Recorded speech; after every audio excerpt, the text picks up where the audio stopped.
right? So this is lecture number 4 for the subject ADA, solving recurrence using tree method.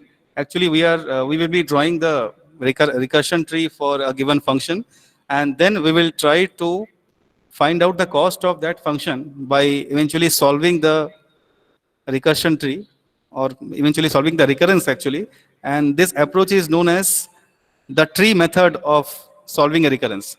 There are other techniques also, like a substitution method, like a theorem called as Master's theorem.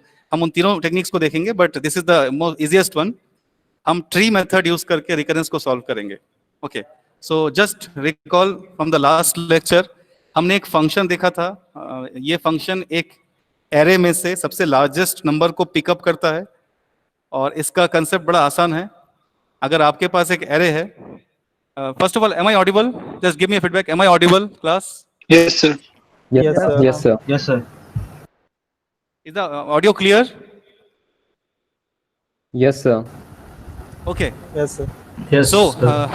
you can see that we have a function that can pick up the largest or the maximum from an array, and इस function को जो parameters मिलते हैं वो होता है the array itself, that is list, and followed by the left and right indices that actually represent a section of the array. array का एक particular हिस्से पे आप काम करते हैं, and that वो जो हिस्सा है उसका आपको left और right boundary पता होता है. So imagine कीजिए that आप एक array में काम कर रहे हैं जिसमें 10 एलिमेंट हैं. So पहला आर्गुमेंट होगा array का एड्रेस, यानी array itself. दूसरा होगा 0, because 0 is the leftmost, the index of the leftmost element in a C और Java array. और क्योंकि 10 एलिमेंट का array है, तो ये जो right वाला पैरामीटर होगा ये होगा 9. So you will start with the array 0,9, but धीरे धीरे जैसे रिकर्शन आगे बढ़ेगा, आपके जो array के जो सेक्शंस हैं जिन पे आप काम कर रहे हैं वो धीरे धीरे छोटे होते जाएंगे.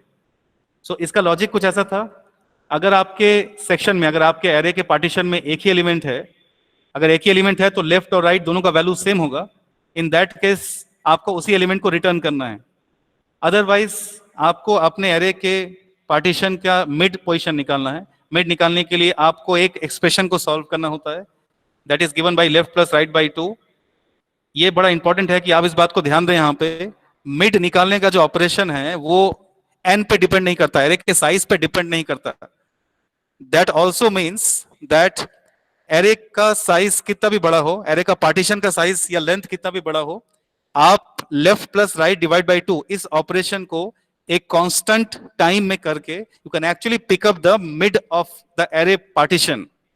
This is the essence of this recursion tree method, that this line to calculate the mid of array boundary, array partition, the time taken to calculate the mid is independent of the array size. मैं इसको theta of one operation बोल रहा हूँ. Recall from data structure that theta of one operation का मतलब है that the time taken to do this operation is constant, and theta का मतलब ये है it's tightly, it's a tight bound. That means उतना ही टाइम लगने वाला है मिड निकालने के लिए, चाहे एरे का पार्टीशन कितना भी बड़ा हो. ठीक है, प्लीज नोट दिस पॉइंट. अगर आपको ये पॉइंट क्लियर नहीं है तो आप इस रिकर्शन सॉल्यूशन को ठीक से समझ नहीं पाएंगे. नाउ एक बार आपने मिड निकाल दिया, उसके बाद आपके पास एरे के दो पार्टीशन रहते हैं. एक होता है लेफ्ट से लेके मिड और दूसरा होता है मिड प्लस 1 से लेके राइट. आप उन दोनों पार्टीशंस को भी मैक्सिमम रिकर्शन फंक्शन में भेज देते हैं. सो बेसिकली लॉजिक कुछ ऐसा है कि मेरे पास जो पार्टीशन है, अगर उस पार्टीशन का लेंथ 1 से ज्यादा है तो मैं उसका मिड पॉइंट कैलकुलेट करता हूं, और उसके बाद जो दो सब पार्टीशंस बनने वाले हैं मैं उन दोनों को वापस फंक्शन में पुश कर देता हूं, और मैं ये कहता हूं कि आप अपने अपने पार्टीशंस में से सबसे बड़ा एलिमेंट निकाल के मुझे दीजिए. मैं इन दोनों को कंपेयर करता हूं और उन दोनों में से जो बड़ा है उसको मैं रिटर्न करता हूं. राइट, हमने डिस्कस कर लिया था इसको लास्ट क्लास में. This is the recursion tree for the maximum function. We start with an array of size n. ये जो लेवल 1 है ये कुछ भी नहीं करता है सिवाय इस बात के कि ये अपने एरे को दो पार्टीशन में डिवाइड करता है of n/2 size.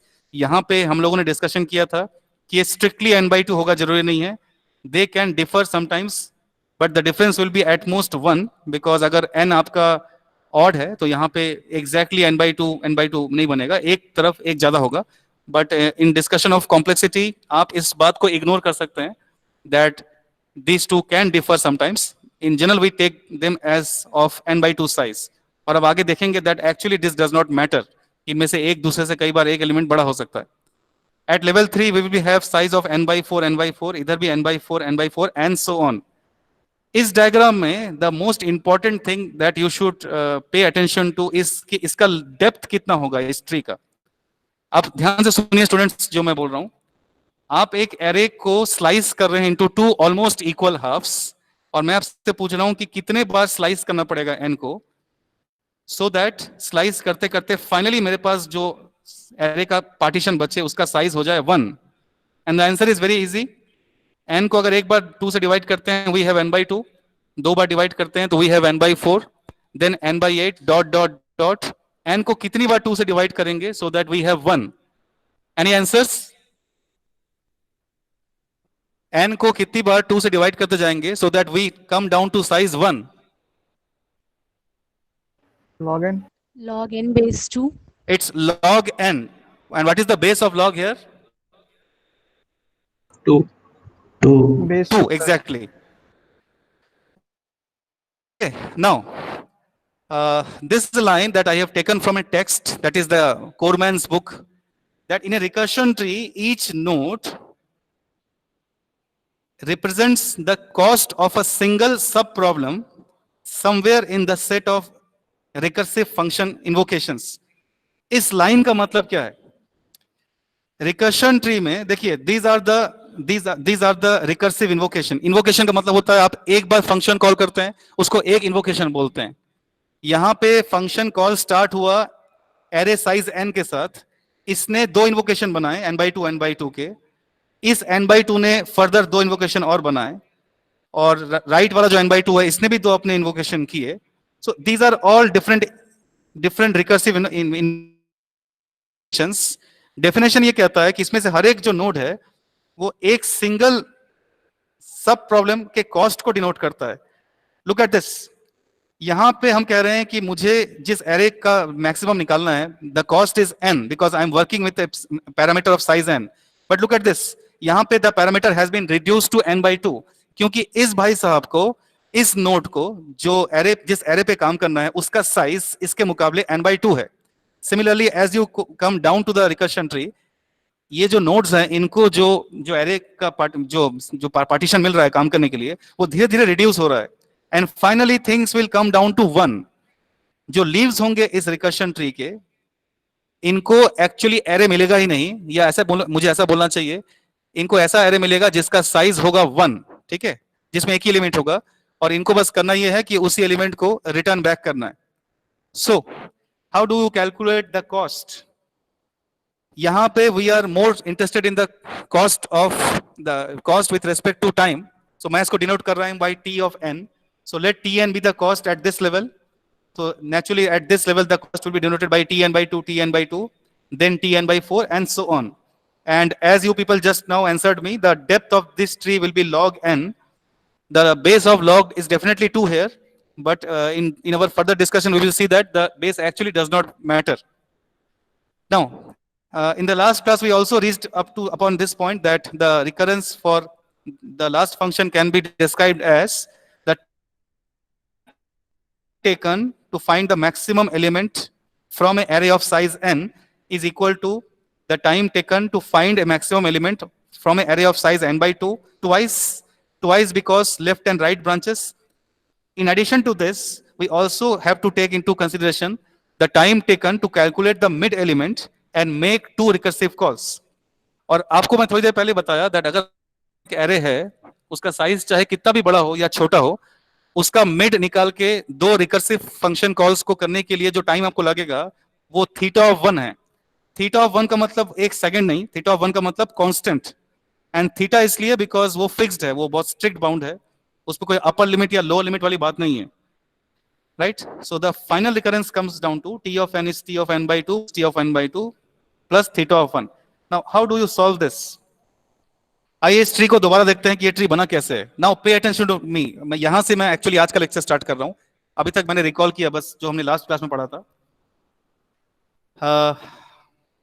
Look at the first note. ये नोट कर रहा है कि आप एक कंप्लीट एंटायर एरे पे काम कर रहे हैं. अब मुझे आंसर चाहिए आप लोगों से स्टूडेंट्स. ये बताइए जब मैं इस नोड पे हूं, जब मेरे पास कंप्लीट एरे है ऑफ साइज n, तो एग्जैक्टली मैं क्या काम कर रहा हूं? मैं मिड निकाल रहा हूं और दो रिकर्सिव कॉल्स को जनरेट कर रहा हूं, राइट? दो इंस्ट्रक्शंस को मैं जनरेट कर रहा हूं। तो मुझे एक्चुअली कंप्यूटेशनली कितना काम करना पड़ रहा है? Give me the work done by me at this level. जो मैं काम कर रहा हूं, क्या वो n पे डिपेंड कर रहा है? यस और no?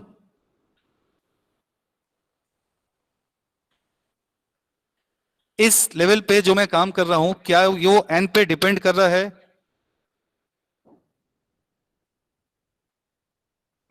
No I sir. Want yes no.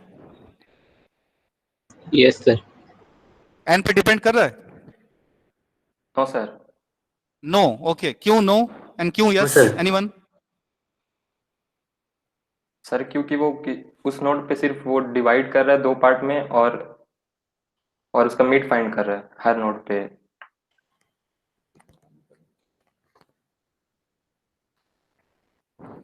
तो एक बार तो रिपीट कर सकते हैं फिर से? सर क्योंकि उस नोड पे वो सिर्फ उस जो एरे है उसका मिड फाइंड कर रहा है और उस एरे को दो पार्ट में डिवाइड कर रहा है। Exactly, very good.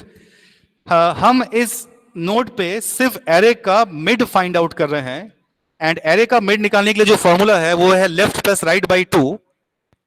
हम जो ऑपरेशन यहां पे वर्कआउट कर रहे हैं वो एरे के साइज पे डिपेंड नहीं करता, right?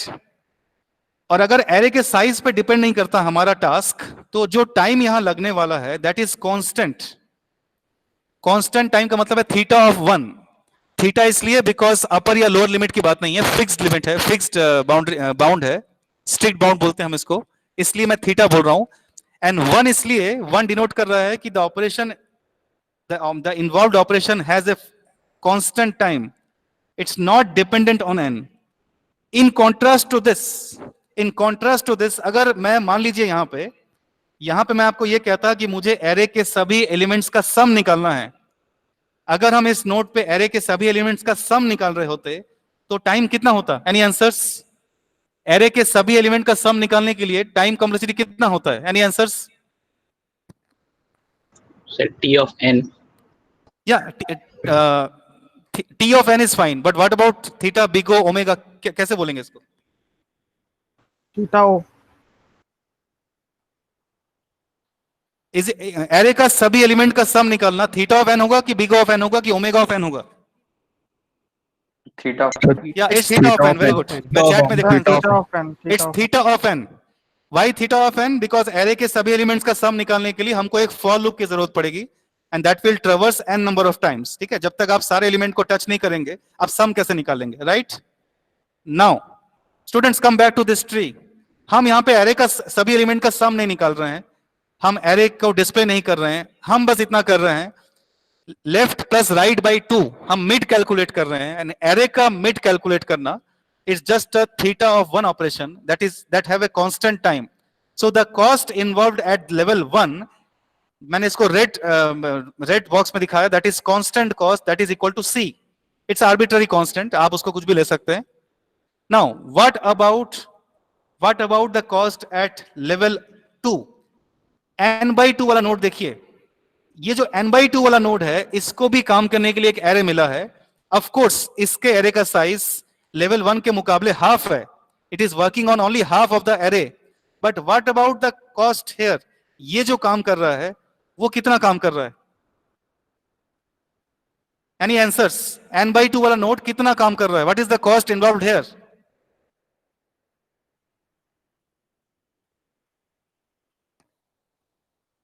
Sir same cost. Same cost कैसे सेम हुआ? सर क्योंकि ये भी सिर्फ मिड कैलकुलेट कर रहा है। Exactly, very good. Even this node is also doing the same task. ये भी क्या करेगा? इसको भी तो एल और आर मिला होगा।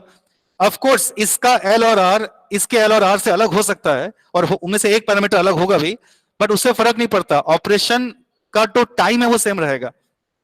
चाहे आप लेवल 1 पे हो चाहे आप लेवल 2 पे हो, आपको एक एरे का बाउंड्री मिल रहा है, पार्टीशन मिल रहा है, आपको एल मिल रहा है, आपको आर मिल रहा है, और आपको करना यह है एल प्लस आर बाई 2। सो इससे फर्क नहीं पड़ता आपका एरे का पार्टीशन कितना बड़ा है, एल प्लस आर बाई 2 करने में आप भी उतना ही टाइम लेंगे। So this node will also take c time, that is constant time. Similarly, this right node, this will also take the same amount of time to calculate the mid and make two successive recursive calls. So the cost of the function for input size n can be set as the cost for n by 2 twice plus some constant work done at each level. If we just proceed with this tree, at level number 3, we will have once again 4 nodes with the same cost C, C, C, C. So that means at every level, at every node, we are actually doing a constant amount of, we are actually consuming a constant amount of time, and that time can be said to be arbitrary constant C. अब हम इस tree को sum up करेंगे, देखेंगे इसका total depth तक अगर हम कैलकुलेट करें, what is the total time involved to pick up the maximum element from array.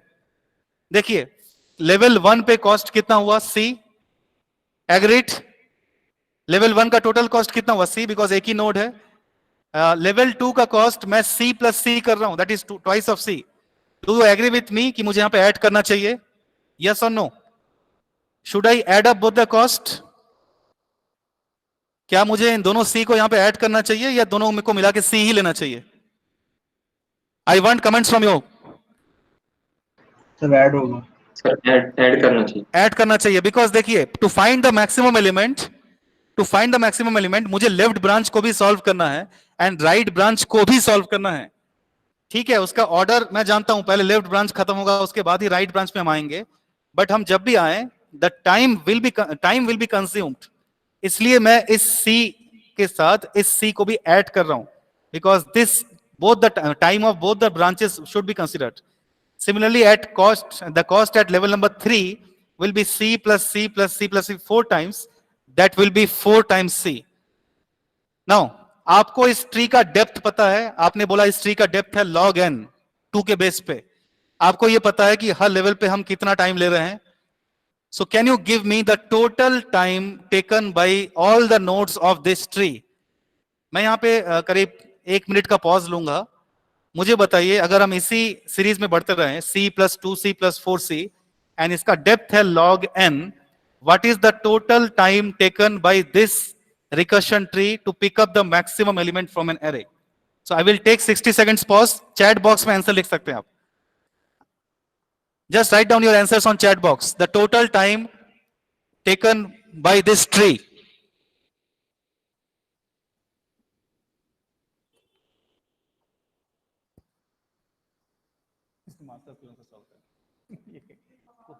Coaching पढ़ता है कहीं.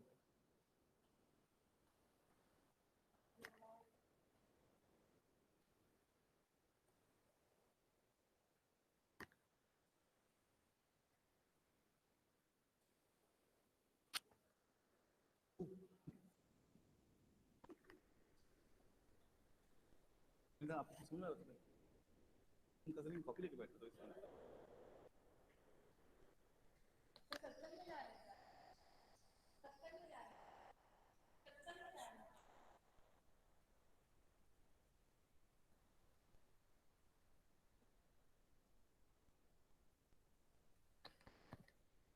okay, fine. There are lots of interesting answers. So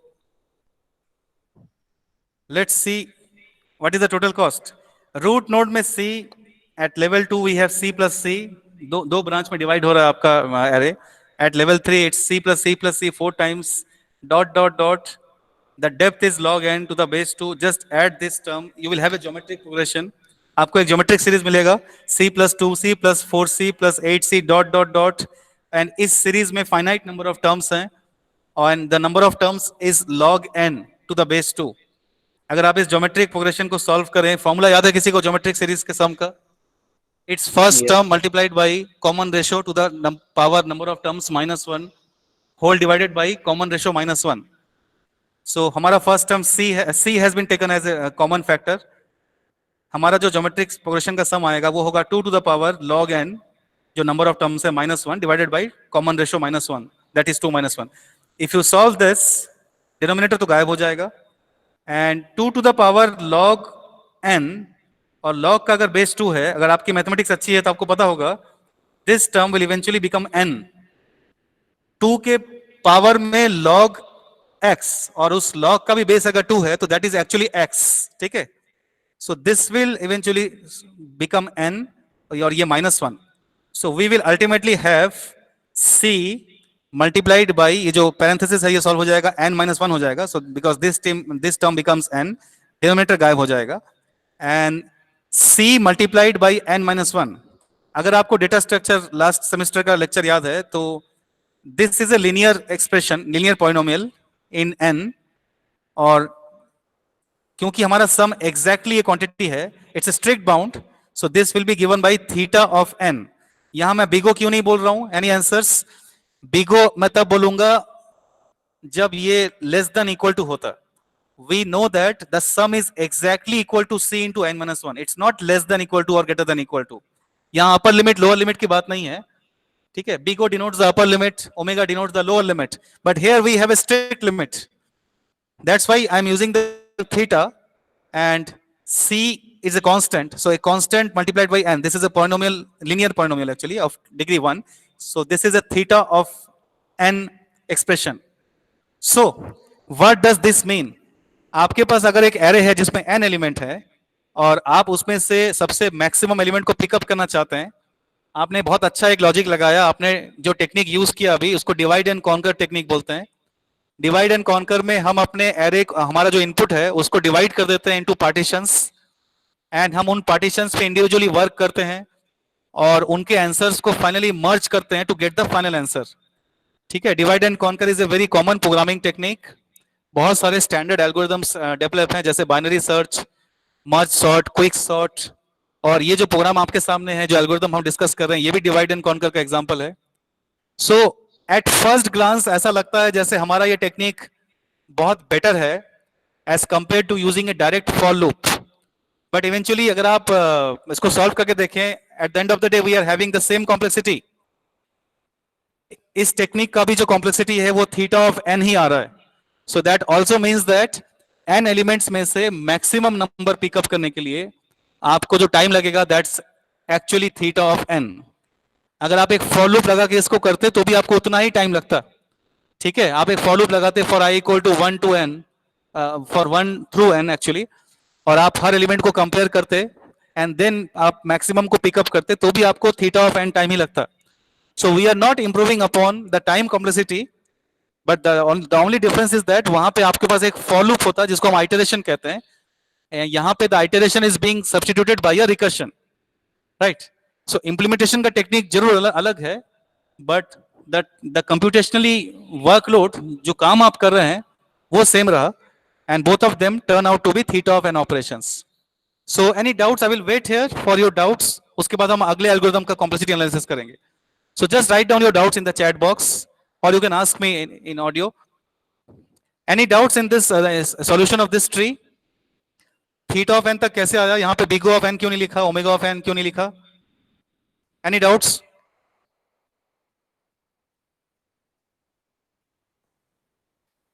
I'm waiting for your queries.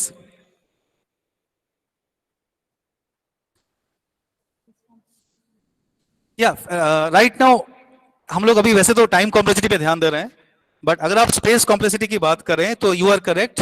Recursion will involve an additional space complexity. And can you tell me why? Nitesh, space complexity क्यों बढ़ जाएगा? You are correct, but can you just complete the chat? Sir हर एक नया integer create होगा mid के लिए. थोड़ा सा मेरे तरफ ऑडियो अच्छा नहीं आ रहा है. Nitesh, can you repeat? या call stack, very good Jayaraj. Exactly, Jayaraj and Nitesh, both of you are correct.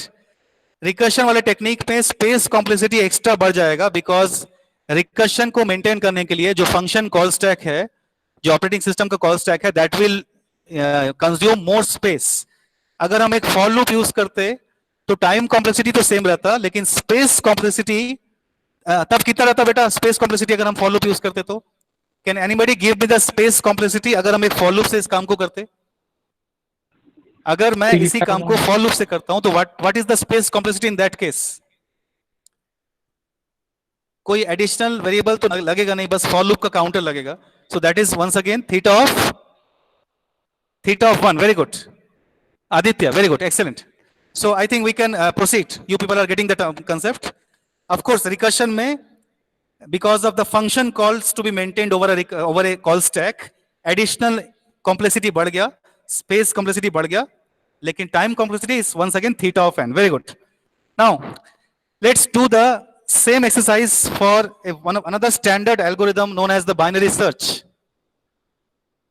Okay, एक मिनट जरा सोच के देखिए, बाइनरी सर्च के रिकर्शन ट्री में और ये जो प्रीवियस क्वेश्चन था इसके रिकर्शन ट्री में मेजर डिफरेंस क्या है? थोड़ा सा हिंट इस स्लाइड में है, आप देख सकते हैं. इस स्लाइड में मैंने बाइनरी सर्च का एक छोटा सा एक रिप्रेजेंटेशन किया हुआ है. मेरे एरे में 6 एलिमेंट हैं. There are 6 elements in my array. Since I am performing a binary search, it has to be in some order. मैंने यहाँ पे ascending order use किया है. The boundaries of the array are lower equal to 0 and so left equal to 0 and right equal to 5. We are searching for the element 5. The key is 5. In the root node, the mid will be 0 plus 5 divided by 2. Since it's a C division, 0 plus 5 divided by 2. Integer division में हो जाएगा 2. It's not 2.5. Please note that it will be 0 plus 5 divided by 2 will be 2.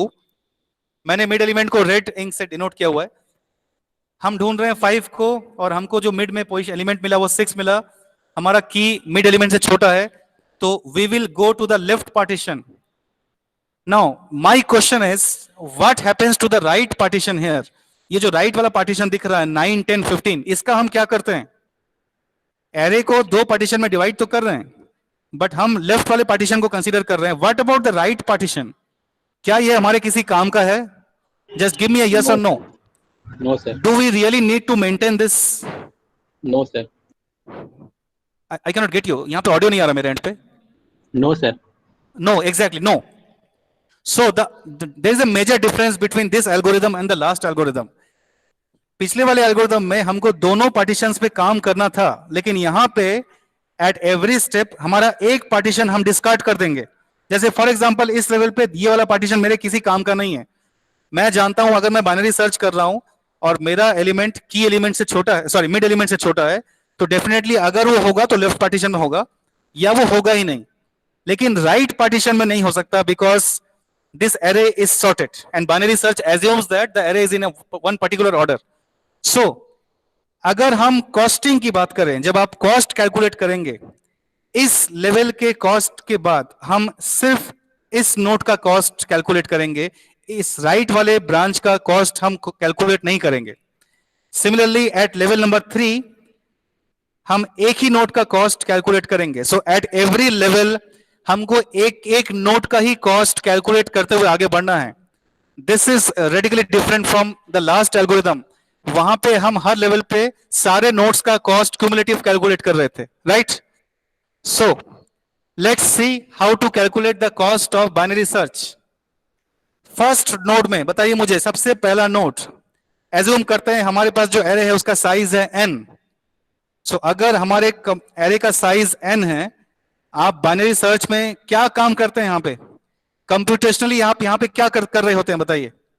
आप mid निकालते हैं array का, फिर आप उस मिड एलिमेंट को कंपेयर करते हैं सर्च की के साथ. अगर वो मैच कर गया तो आप रिटर्न बैक करते हैं यहां से.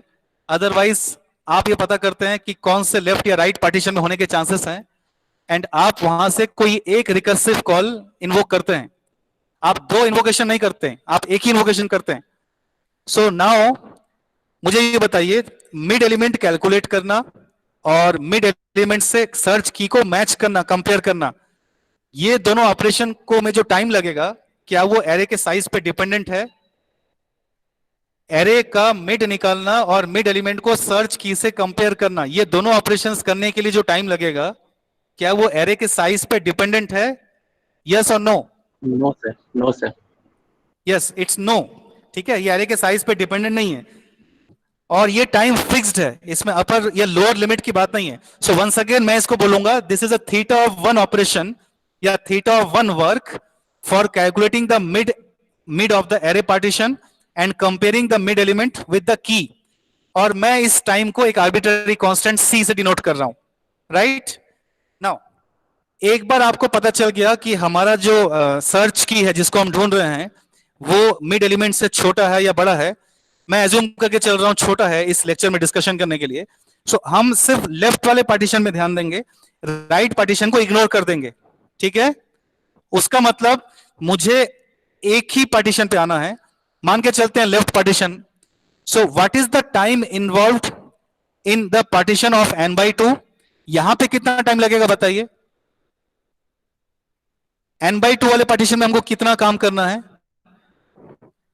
यहां भी हमको उतना ही काम करना है. यहां पे हमको मिड निकालना है n/2 का.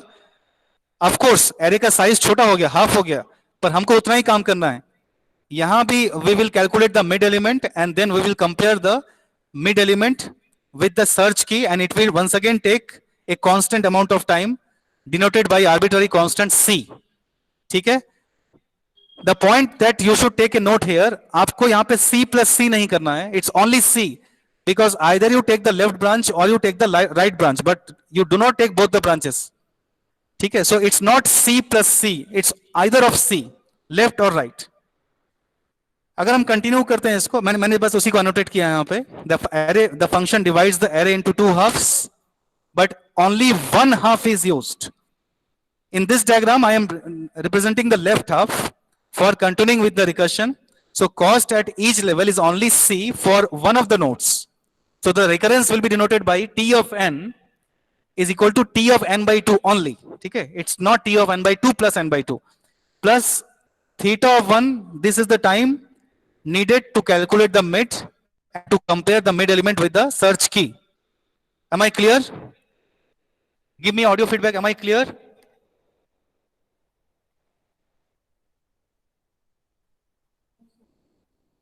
Okay. Any doubts? Somebody said no, sir. Just give me your doubts. Please convey your doubts. Anyone? Shreyasi, Jayaprakash, Bhavika, Mukesh. Either you can write down the doubt or just present the doubt in audio format.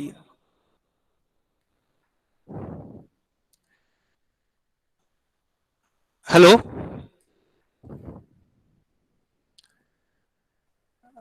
Audio है ना? यहाँ तो आ तो रहा. Yeah, anyone? Okay, Mukesh, Shreyasi, आप लोगों ने no sir लिखा है डाउट में. Please convey your doubt. Okay, no doubts. Okay, fine. I thought no is like we are not clear. Okay, so I am continuing with the diagram.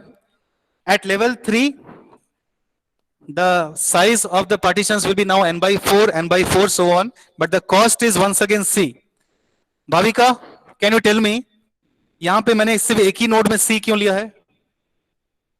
चारों node में c क्यों नहीं लिखा है? Bhavika, are you there? Yes, sir. चारों node में c cost क्यों नहीं लिखा है? सर एक ही पार्टीशन में काम करेंगे, बाकी को छोड़ देंगे इसलिए. एग्जैक्टली. कौन सा पार्टीशन हो सकता है वो चारों में से? सर जिसको हमने लेफ्ट वाले को कंसिडर किया था, तो लेफ्ट क्या वाले क्या ये लेफ्ट से सेकंड वाला पार्टीशन हो सकता है यहाँ पे? सर वो तो डिपेंड करेगा उसकी जो की हम सर्च कर रहे हैं उस पे. एग्जैक्टली. ठीक है, okay, fine. Now what about the depth of this tree? इस ट्री का डेप्थ कितना होगा? What about the depth of the recursion tree in binary search? Sir log n. जरा सोच के बताइए, क्या इस ट्री का डेप्थ log n होगा? Can you just be very specific? Is it always equal to log n? ठीक है. माई क्वेश्चन इज, इस ट्री का डेप्थ कितना होगा? Is it always equal to log n? Sir maximum Take your time. log n रहेगा अगर exactly, Vinay Agarwal, less than equal to log n. This is the correct answer. इस tree का depth depend करेगा कि आपको एलिमेंट कब तक नहीं मिला है या कब तक आप सर्च को कंटिन्यू कर रहे हैं. आप जब भी सर्च करते हैं, किसी भी कोई भी एल्गोरिथम हो, बेस्ट केस होता है फर्स्ट स्टेप. हो सकता है पहले ही स्टेप में आपको एलिमेंट मिल जाए जिसको आप ढूंढ रहे हैं. So whenever we are working on search algorithm, अगर मैं आपसे पूछूं डेप्थ, तो we are actually discussing the worst case. So इस ट्री का डेप्थ, मैक्सिमम डेप्थ होगा log n. I am sorry, ये n यहां पे प्रिंट नहीं हो पाया. The maximum depth will be log n. Okay, but the search can terminate at any level including the first level. हो सकता है आपको लेवल 2 में वो एलिमेंट मिल जाए, हो सकता है लेवल 3 में मिल जाए, हो सकता है level 4 dot dot dot. You can actually have a positive search or a successful search at any level of the tree. But worst case में इस बात को डिटेक्ट करने में कि वो एलिमेंट हमारे ट्री में है ही नहीं, we need to go up to the leaf node, and in that case the entire depth of the tree is being involved here. So the worst case scenario for binary search is that आप array को half divide करते रहते हैं, and eventually you come down to an array of size 1, a partition of size 1. So the maximum depth of this tree will be log n. You agree with me? So the depth of this tree will be less than equal to log n. It's less than equal to, not equal to. Now let's sum up the total cost. Her level पे C लग रहा है cost, only C. And the maximum depth is log n. So what is the total cost? Her level पे cost है C. Total maximum depth is log n. So what is the total cost? Write your answers in chat box. What is the total cost? Her level पे C and total log n level.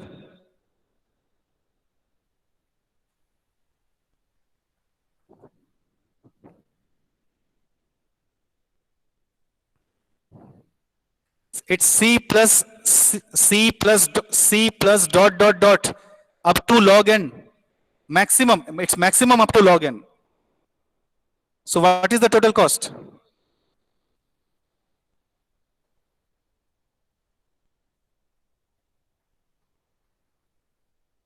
Yeah, Yaman, it's big O of log n, very good. Cx log n, Ankit, very good. Okay, fine, people, you are correct. So the total cost of binary search is given by C at level 1 at root node. Once again, C at level 2. One of the two nodes will be taken up. C at level 3. One of the 4 nodes will be involved. Dot dot dot. The levels can go maximum up to log n. This is the worst case scenario. But remember that it can terminate at any level. So अगर हम इसको sum करें, the cost will be less than equal to. Cost का upper bound हमको मिलेगा यहाँ पे. So cost will be less than equal to C plus dot dot log n terms. So cost is less than equal to C times log n. And अगर आपने complexity का definition पढ़ा है, अगर कोई mathematical function का upper limit है log n, it's actually big O of log n.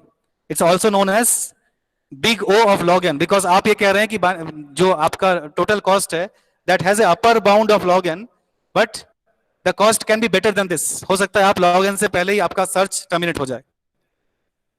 Right? So any doubts in this this summing up operation? कैसे मैंने sum किया? मैंने यहाँ पे C plus C क्यों लिया? Because at every level only one of the node is considered. ठीक है? It's not C plus 2, C plus 4C. Somebody is okay. Nitesh, आपका डाउट मैं तब लूंगा जब मैं मास्टर थ्योरम पढ़ाऊंगा. आपका डाउट है कि but using master's theorem we get theta of n. So we will come to your doubt. This is a genuine question जो हमेशा आता है कि जब मास्टर थ्योरम यूज करते हैं तो थीटा ऑफ n क्यों आ रहा है, right? Nitesh, just wait for about 2 to 3 lectures more. आपका डाउट हम तब डिस्कस करेंगे. मुझे एक बार याद भी दिला दीजिएगा जब हम मास्टर्स थ्योरम डिस्कस करेंगे, right? Any doubt in this particular slide जो मेथड यूज कर रहा हूं, रिकर्शन ट्री मेथड? अच्छा Nitesh, by the way, do you agree that binary search का कॉम्प्लेक्सिटी थीटा ऑफ आना चाहिए? थीटा इज लाइक स्ट्रिक्ट, ठीक है? आप कह रहे हैं हमेशा इतना ही लेगा, आपको लगता है? Exactly Nitesh, no sir, because binary search का कॉम्प्लेक्सिटी होना चाहिए अपर लिमिट. इनफैक्ट दुनिया में कोई भी सर्च टेक्निक हो, सर्च टेक्निक का complexity should be upper limit, ठीक है? आप ये कह सकते हैं कि मुझे कितना ज्यादा से ज्यादा टाइम लगेगा, आप ये कभी नहीं कह सकते कि एग्जैक्टली इतना टाइम लगेगा, बिकॉज द सर्च में terminate at any point of time. Okay okay, अब आपके लिए एक एक्सरसाइज है, आज का नोट्स इसी से बनेगा. नोट कर लीजिए क्वेश्चन. मैं आपको question half way through point तक लेके जाऊंगा, आप उसको कंप्लीट करेंगे. इस फाइबोनाची फंक्शन को आप अच्छे से जानते हैं, हमने लेक्चर का स्टार्टिंग इसी से किया था, एडा का first lecture. This function represents the function actually to return the nth term of a Fibonacci series. If n is less than equal to 1, return n, else return Fibonacci of n minus 1 plus n minus 2, right? इसका recursion tree ये है for F of Fibonacci of 5। इस tree में नया क्या है जो अभी तक हमने डिस्कस नहीं किया? जरा याद कीजिए, मैक्सिमम ऑफ ए एरे वाला रिकर्शन ट्री, वो ट्री एक फुल बाइनरी ट्री था। You know what is a full binary tree? Data structure में पढ़ा होगा आपने। और वो स्ट्रिक्टली बाइनरी ट्री भी था, हर नोड के दो दो चाइल्ड नोड्स थे। अगर आप बाइनरी सर्च को याद करें तो वो भी एक फुल बाइनरी ट्री था, पर हम उसमें हर लेवल पे एक ही नोड का कॉस्ट ले रहे थे। लेकिन जरा इस ट्री को देखिए, ये फुल बाइनरी ट्री नहीं है। जैसे for example look at the rightmost path from the root F of 5 to F of 1। F of 5, F of 3, F of 1, तीन ही नोड है उसमें। लेकिन अगर आप लेफ्ट वाले को देखें 5, 4, 3, 2, 1, so this is a very interesting case. अगर हम इसका कॉस्ट निकालने जाते हैं तो कैसे सॉल्व करेंगे? राइट आइए देखते हैं कितना ऑपरेशन करना पड़ रहा है हमको। फाइबोनाची फंक्शन को अगर आप याद करें किसी भी लेवल पे वो क्या करता है, वो बस चेक करता है कि n का वैल्यू, आर्गुमेंट का वैल्यू 1 से छोटा है या बराबर है कि नहीं। एंड एक पर्टिकुलर कंपैरिजन करने के लिए आपके एल्गोरिथम को एक ही ऑपरेशन रन करना होता है, और वो भी इंडिपेंडेंट ऑफ पैरामीटर है। That means is once again a theta of one operation involved, जिसको मैं यूज कर रहा हूं कंपैरिजन करने के लिए। और साथ साथ जब नीचे के दो फाइबोनाची टर्म्स मुझे मिल जाएंगे तो मुझे उन दोनों को ऐड भी करना पड़ेगा। फॉर एग्जांपल फाइबोनाची ऑफ 4 निकालने के लिए Fibonacci of 3 and Fibonacci of 2 को मुझे ऐड करना पड़ेगा, एडिशन करना पड़ेगा। And that addition is once again a theta of one operation. So किसी भी एक फाइबोनाची फंक्शन कॉल में एक थीटा ऑफ वन ऑपरेशन का टाइम यहां पे एडिशनली यूज होने वाला है। एंड अपार्ट फ्रॉम दैट हर एक फाइबोनाची कॉल दो सब्सिक्वेंट फाइबोनाची कॉल्स को इन्वोक करेगा। ये उसी का ट्री है। So we have a C cost involved at every node of the tree. लेकिन प्रॉब्लम क्या है, इस ट्री का जो मैक्सिमम डेप्थ है वो लेफ्ट हैंड साइड में आ रहा है। राइट हैंड साइड के जो ब्रांचेस हैं वो डेप्थ के पहले ही टर्मिनेट हो जा रहे हैं। यहां पे ज्यादा अच्छे से दिखता है, ये देखिए, ये बैलेंस ट्री नहीं है। ट्री लेफ्ट हैंड साइड में ज्यादा डेप्थ रखता है, राइट हैंड साइड में ट्री शैलो है। So how do we calculate the total cost of this tree? आपके लिए ये आज का एक्सरसाइज है। आप मुझे ये ट्री बना के इसका टोटल कॉस्ट निकाल के नोट्स भेजेंगे। क्वेश्चन नोट कर लीजिए। Draw the recursion tree for the Fibonacci function, draw the recursion tree for the Fibonacci function and solve the recurrence using the tree method. So we are basically interested in कि Fibonacci function का recurrence का solution क्या है। ठीक है, मैंने आपको काफी हिंट दे दिया है। इसका टोटल कॉस्ट यहां पे C है at the root node. In fact, the cost is C at every node, not only the root node, but the only thing that will pose you a challenge is that the tree has a depth on the left hand part. Tree का जो left hand side है वो ज्यादा depth है, deep है। Right hand side का tree shallow है काफी। So how do you take the cost?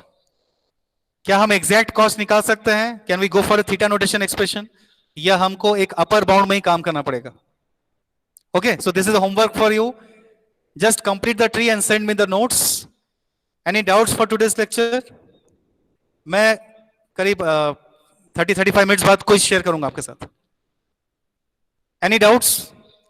Please write, convey your doubts in the chat. So today's question is the complexity analysis of Fibonacci function using the recursion tree method.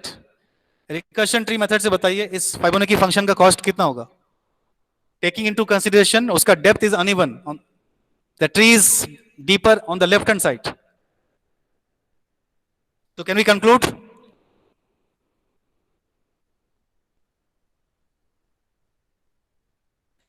Yeah, Nitesh, आपका answer correct है, but I want a mathematical expression. मुझे diagram बना के भेजिए। How do you get this? Big O notation involve क्यों हो रहा है? Why not theta? Because everything is fixed. मुझे पता है मुझे एग्जैक्ट कितना काम करना है। So why it's big O? ठीक है, जब एग्जैक्ट पता होता है, so we take a theta notation, right? So यहाँ पे बिगो क्यों इन्वॉल्व हो रहा है? That's my question. Okay, so I will conclude here, and please send your solutions, and we will continue from this point in the lecture of Wednesday. Thank you. Thank you, sir. Battery comes.